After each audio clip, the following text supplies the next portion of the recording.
নমস্কার বন্ধুরা, শ্রাবণীর রান্নাঘরে আপনাদের সবাইকে স্বাগত জানিয়ে আমি আবারও একটা রান্নার ভিডিও নিয়ে আপনাদের সামনে চলে এসেছি। আজকের আমি আপনাদের করে দেখাবো গাজরের হালুয়া। আমি কিভাবে গাজরের হালুয়া বানাই সেটা আপনারা একবার দেখে নিন। এটা বানাতে খুব একটা বেশি উপকরণ লাগে না, খুব অল্প উপকরণেই এটা খুব সহজে বানানো হয়ে যায় এবং খেতে ভীষণ সুন্দর হয়। আমার গাজরের হালুয়া বানানোর জন্য আমি এখানে 3টে বড় সাইজের গাজর নিয়েছি। এইবারে আমাকে প্রথমে গাজরগুলোকে একটা গ্রেটারের সাহায্যে গ্রেট করে নিতে হবে। খুব ভালোভাবে কিন্তু গাজরগুলো আগে খোলাগুলো ছাড়িয়ে কেটে পরিষ্কার করে ধুয়ে নিতে হবে। নিয়ে তারপরে গাজরগুলোকে এইভাবে একটা গ্রেটার দিয়ে খুব ভালোভাবে গ্রেট করে নিতে হবে। গাজরগুলোকে আমি খুব ভালোভাবে গ্রেট করে নিয়েছি। আর অন্যদিকে গ্যাসটা অন করে কড়া বসিয়ে দিয়েছি। এইবারে আমি কড়ার মধ্যে দেব ঘি।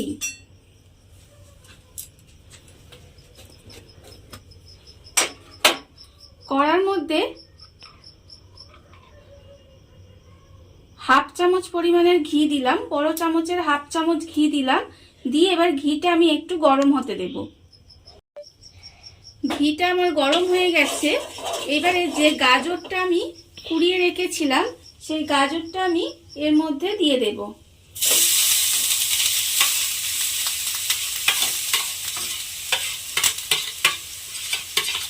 পুরনো গাজরটা আমি এর মধ্যে দিয়ে দিলাম। দিয়ে এবারে খুব ভালোভাবে ঘিয়ের সঙ্গে একটু নেড়ে ভাজা ভাজা মতো করে নিতে হবে। ঘিয়ের মধ্যে পুরনো গাজরটা দিয়ে একটু ভাজা মতো করে নিয়েছি। এইবারে আমি এর মধ্যে দিয়ে দেব দুধ। এখানে আমি 1 বাটি পরিমাণে দুধ রেখেছি, সেই দুধটা আমি এর মধ্যে দিয়ে দেব। দিয়ে এবারে গাজরটাকে খুব ভালোভাবে এই দুধের মধ্যে সেদ্ধ হতে দিতে হবে। গ্যাসটাকে কমিয়ে দেব, দিয়ে ঢাকা দিয়ে কিছুক্ষণ রান্না করে নেব যাতে গাজরটা খুব ভালোভাবে সেদ্ধ হয়ে যায়। গাজরের মধ্যে দুধটা দিয়ে ভালোভাবে গাজরটা সেদ্ধ করে নিয়েছি। এইবারে এটাকে দুধের সঙ্গে গাজরটা মিশিয়ে একদম শুকনো শুকনো করে নিতে হবে। খুব আস্তে আস্তে এইভাবে নেড়ে নেড়ে এমন করতে হবে যাতে এই দুধটা গাজরের গায়ে মাখা মাখা মতো হয়ে যায়, একটু শুকনো হয়ে যায়। দুধটা যাতে শুকনো হয়ে গিয়ে গাজরের গায়ে লেগে যায় এরকম কিন্তু করে নিতে হবে। আর সেই সময় একটু নাড়িয়ে যেতে হবে, না হলে তলায় লেগে যেতে পারে। এইভাবে নেড়ে নেড়ে কিন্তু দুধটাকে একটু শুকনো করে নিতে হবে। দুধটাকে ভালোভাবে নেড়ে নেড়ে গাজরের সঙ্গে মিশিয়ে নিতে হবে, একটু শুকনো করে নিতে হবে। ঠিক এইরকম হলে এবারে গাজরটাকে আমি ঢেলে রেখে দেব আলাদা করে। গাজরটাকে আমি এইভাবে ঢেলে রেখে দিয়েছি। আর আবারও কড়াটাকে ধুয়ে নিয়ে চলে এসেছি। এবার আমি আবারও 1 চামচ মতো ঘি কড়ার মধ্যে দিয়ে দেব। দিয়ে আবারও কিন্তু ঘিটাকে একটু গরম হতে দেব। ঘিটা আমার গরম হয়ে গেছে। এবারে যে গাজরটা আমি দুধের মধ্যে সেদ্ধ করে রেখে দিয়েছিলাম সেটা আবারও আমি এর মধ্যে দিয়ে দেব। পুরোটা আমি এর মধ্যে দিয়ে দিলাম। দিয়ে এবারে খুব ভালোভাবে এটা ঘিয়ের সঙ্গে মিশিয়ে নিতে হবে। ঘিয়ের মধ্যে গাজরটা দিয়ে আবারও খুব ভালোভাবে মিশিয়ে নিয়েছি এবং বেশ কিছুক্ষণ এইভাবে একটু নাড়াচাড়া করে রান্না করে নিয়েছি। এবার আমি এর মধ্যে দেব চিনি। চিনিটা আমি এখানে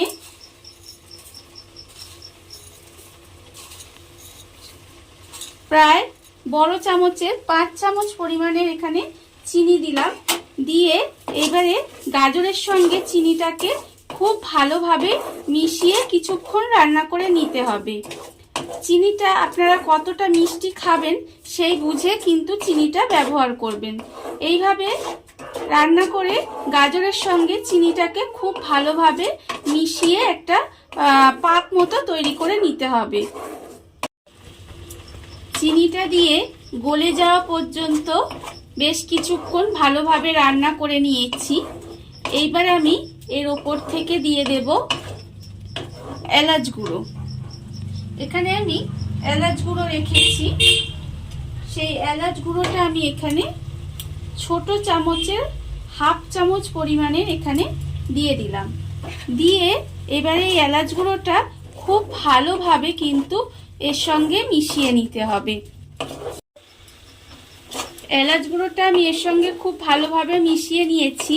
রান্নাটা আমার প্রায় কমপ্লিট হয়ে গেছে। এইবারে আমি এর মধ্যে দিয়ে দেব, এখানে আমি কিশমিশ রেখে দিয়েছি, এখানে অল্প একটু কিশমিশ দিয়ে দিলাম। আর আমি দিয়ে দেব কাজু, অল্প একটু কাজু ওপর থেকে ছড়িয়ে দিলাম। দিয়ে এবারে এই কাজু আর কিশমিশটা খুব ভালোভাবে এই গাজরের হালুয়ার সঙ্গে একটু মিশিয়ে দেব। মিশিয়ে দিলেই আমার কিন্তু গাজরের হালুয়া রেডি হয়ে গেল। এবারে আমি গ্যাসটাকে অফ করে দেব। দেখুন বন্ধুরা, কত অল্প উপকরণে কত অল্প সময় কত সুন্দর একটা গাজরের হালুয়া আমার রেডি হয়ে গেছে। আপনারা দেখতেই পাচ্ছেন হালুয়াটা দেখতে যেমন সুন্দর হয়েছে, খেতে তার থেকেও অনেক অনেক সুন্দর হয়। এটা আপনারা বাড়িতে বানাবেন, বানিয়ে আমাকে কমেন্ট করে জানাবেন কেমন হয়েছে। আর এই ভিডিওটা যদি আপনাদের ভালো লেগে থাকে তাহলে লাইক করবেন, কমেন্ট করবেন আর সাবস্ক্রাইব করবেন আমার চ্যানেলে। আজ এই পর্যন্ত, নমস্কার।